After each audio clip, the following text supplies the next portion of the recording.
就係曾追查咗咁多年都揾唔到嘅分別啦。如果唔係今次呢啲嘢查知道過身，執到而家仲冇睇到。皇上，可能係今次結果者好能結果，皇上嘅心目大咁解決。羅馬喺皇上嗰日，好就好。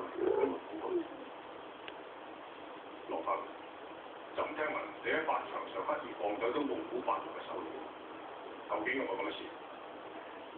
皇上，羅某手板我做，一來為咗唔想見到蒙古人同高層，二來亦為咗大明江山，唔想再見到開門長做仇恨作亂。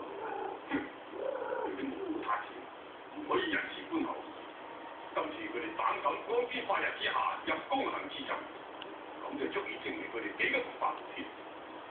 皇上要殺蒙古人各部族首領，無非係要消除不經校園之心。而家已經得以解決，皇上唔應該走到行動。皇上應該趁呢個機會向蒙古人展現一下人均風範，一威並施，以收蒙古以下，何樂不為？我司公主人一向狡猾不堪，呢個刑查雖受咗長官一劍重創，但曾經有過荷花假死嘅經驗，朕又點可以再掉以輕心？